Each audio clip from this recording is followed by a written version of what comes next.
Bonjour à tous et bienvenue dans cette nouvelle vidéo. Je suis Nora, ingénieur concepteur des systèmes d'information. Dans cette vidéo, je vais partager avec vous les codes sources d'une application web de géolocalisation. Et voilà, je vais lancer l'application rapidement. Je vais vous montrer comment l'application fonctionne et je vais vous montrer à la fin comment obtenir les codes sources. Alors, lançons l'application. Une fois lancé l'application, vous allez tomber sur l'interface comme ça. Ok, ça c'est l'application. Dans cette application, on peut définir l'itinéraire, un point de départ. On peut simuler les aires ou la durée d'un voyage. Par exemple, de telle ville, telle province, tel pays ou tel continent. Ça va prendre combien de kilomètres? Ça va prendre combien de heures? N'est-ce pas? Par exemple, ici, je viens par exemple en République démocratique du Congo.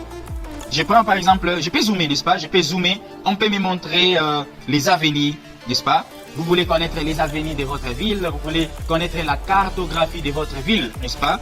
Vous avez du mal à vous retrouver, par exemple, quand vous êtes quelque part, on vous invite, on dit retrouvez-moi sur tel avenue, et puis vous arrivez au centre-ville, vous commencez à demander est-ce que vous connaissez tel avenue et tout. Ok, cette application va vous aider avec tout cela. Ok, donc vous n'avez pas besoin d'aller demander aux gens est-ce que vous connaissez l'avenue Tchatché, ainsi de suite. Ok, quand Tchatché, ainsi de suite. Non. Ok, avec cette application, vous avez la facilité de faire tout cela. Par exemple, ici, regardez, ici c'est Luisha, n'est-ce pas? Luisha, je peux entrer dans Luisha. Ok, je peux voir les avenirs qui se trouvent à Luisha, n'est-ce pas?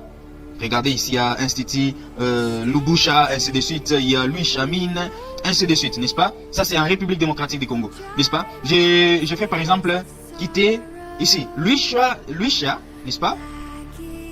Et aller jusqu'où? Par exemple, à Lubumbashi, n'est-ce pas? Quitter Luisha jusqu'à Lubumbashi. Je vais dézoomer la carte pour arriver rapidement à Lubumbashi. Ok, ça c'est les points de départ. Ce qu'on vient de sélectionner, c'est les points de départ. Lubumbashi est là. Je vais zoomer dans Lubumbashi. De Luisha à Lubumbashi, ça va prendre combien d'heures de voyage, n'est-ce pas? Je viens par exemple de Luisha à Lubumbashi. Je prends Makutano, par exemple, n'est-ce pas? On nous montre même les noms des avenirs avec précision, n'est-ce pas? Alors, pour obtenir ces informations, ok, vous cliquez sur afficher info. Vous cliquez là-bas. Nous cliquons sur afficher info. Les points de départ, on a sélectionné Luisha, n'est-ce pas? Regardez, Luisha, Okatanga, République démocratique du Congo. Destination, avenue d'Ilomami, Makutano, Tanganyika, Makutano, Lubumbashi, ville de Lubumbashi, Okatanga. On vous montre avec précision. Ok? Distance, la distance est de 75,15 km. Quittez Luisha, ok? À l'endroit où on a sélectionné là, jusqu'à Lubumbashi, à Makutano, c'est 75,15 km. Et la durée, et bien sûr avec la voiture, si on voyage avec une voiture, ça va faire 1h15 minutes. Ok. Simulons maintenant avec le vélo. On peut changer les modes de transport. Ici, vous venez ici, là où c'est écrit voiture. Vous cliquez là-bas, vous changez. Je peux prendre par exemple le vélo, n'est-ce pas? Je prends par exemple le vélo. À vélo, de Luisha jusqu'à Lubumbashi. Ça fera combien d'heures? Ça fera 3h45 minutes. Je prends par exemple à moto, je viens avec la moto. Ça fera combien? Ça fera 56 minutes, n'est-ce pas? Environ 1 heure, n'est-ce pas? 56 minutes. Et si je prenais par exemple, si je partais à pied, ça va faire combien? Ça va faire 15 heures. 15 heures et 1 minute. Et si je partais avec l'avion, si c'est applicable, qu'est-ce qui va se passer là? Ça fera 5 minutes tout simplement. Ok, si c'est applicable, n'est-ce pas? On peut réinitialiser. Je peux fermer cette fenêtre. À partir d'ici, je clique là et je ferme cette fenêtre. Je peux réinitialiser pour définir d'autres itinéraires. Par exemple, là, je clique sur réinitialiser et je peux, par exemple, chercher de Lubumbashi, n'est-ce pas? Lubumbashi, Afrique du Sud. Lubumbashi, Johannesburg, c'est combien? C'est combien de kilomètres? Avec l'avion, ça nous prendra combien d'heures? Avec la voiture, ça nous prendra combien d'heures? Et c'est combien de kilomètres? Alors, je vais dézoomer la carte pour trouver l'Afrique du Sud rapidement, n'est-ce pas? Je prends Lubumbashi. De Lubumbashi jusqu'où? Jusqu'à Johannesburg. Lubumbashi, Johannesburg. Nous allons vérifier. C'est ici, n'est-ce pas? South Africa. Nous sommes là. Je vais zoomer pour trouver Johannesburg. C'est ici. Juste tout près de Pretoria. N'est-ce pas? Je viens là. Il y a Johannesburg. Ok. Je clique n'importe où à Johannesburg. Pour être précis, vous pouvez zoomer encore pour aller là où vous voulez arriver. N'est-ce pas? Et on va vous montrer combien d'heures ça va prendre. Alors moi, je vais taper au hasard, par exemple, Johannesburg tout simplement là. Je tape Johannesburg et je viens cliquer sur afficher info là-bas. Je clique sur afficher info. Je clique là, afficher info. Alors, de Kipushi, n'est-ce pas? On a sélectionné Kipushi, Okatanga, c'est tout près de Lubumbashi. Kipushi, Okatanga, République démocratique du Congo. Ça, c'est les points de départ. Point de destination, n'est-ce pas? Point de destination, Philip Street, Johannesburg, Ward, 61, Johannesburg, City of Johannesburg, Metropolitan, Municipality, ainsi de suite, n'est-ce pas? On vous montre même la province de Gauteng, Afrique du Sud. Voilà, on vous montre même les pays, vous avez tout là-bas. Alors, la distance est de 1631 km. 1631,64 km de Kipushi jusqu'à l'Afrique du Sud, ou de Lubumbashi précisément jusqu'en Afrique du Sud à Johannesburg, ça vous fera 1631,64 km. Et les voyages avec l'avion, ça vous fera 1h48. Ok, là, le mode de transport, c'est l'avion. Alors, simulons. Nous voulons voyager avec le véhicule. Ça nous prendra combien de jours ou combien d'heures? Je prends voiture, j'affiche. Avec la voiture, ça fera 1 jour, 3 heures, 11 minutes et 38 secondes. Là, c'est avec la voiture, n'est-ce pas? Si vous roulez à quelques vitesses, n'est-ce pas, que nous avons défini dans les codes sources. Alors, je vais fermer. Alors, qu'est-ce que vous allez faire encore dans cette application? Vous pouvez faire la recherche, par exemple, d'un lieu précis. L'hôpital. Ok, vous voulez voyager à Johannesburg, vous voulez voir des hôpitaux qui se trouvent à Johannesburg, vous voulez voir des écoles ou les universités qui se trouvent par exemple à Illinois, aux États-Unis, vous voulez voir par exemple les écoles qui se trouvent en Zambie, en République démocratique du Congo, vous pouvez faire la recherche à partir d'ici. Vous cherchez et on va vous montrer toutes ces informations.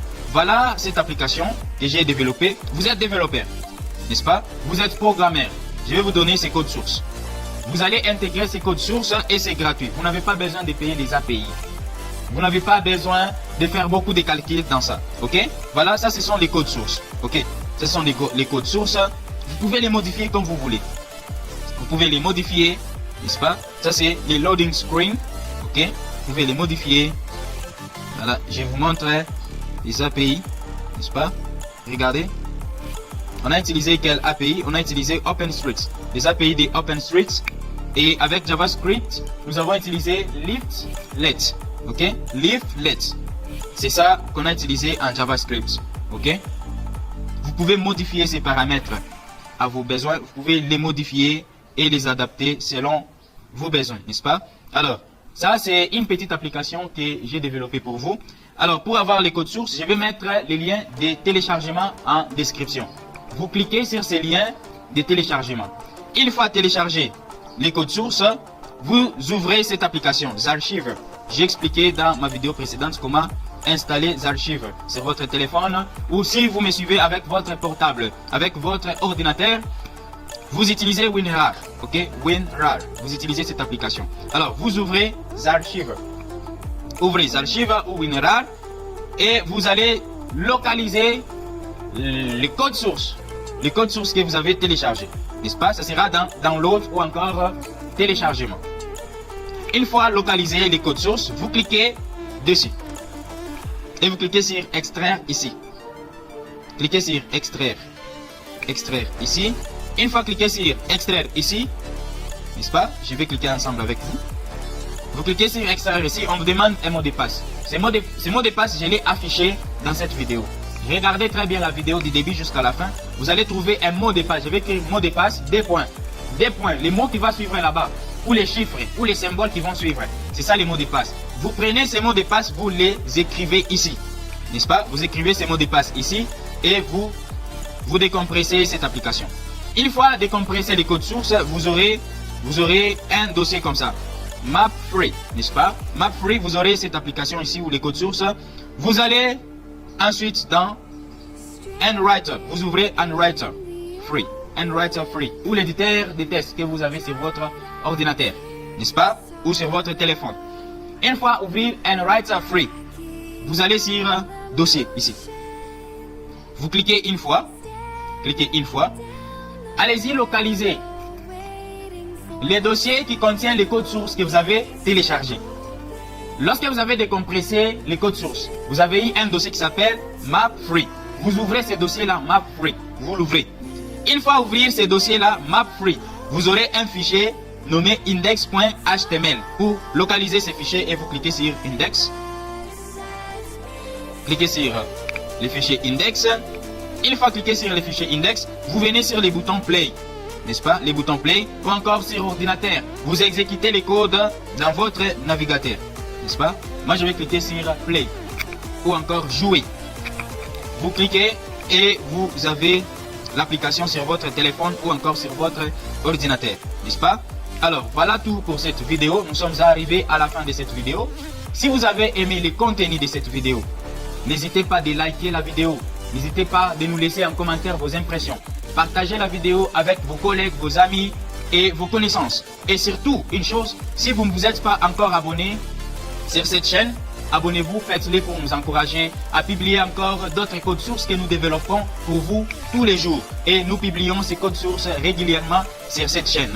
Alors, merci beaucoup si vous nous avez suivis jusqu'à la fin de cette vidéo et nous vous disons à la prochaine. Ciao.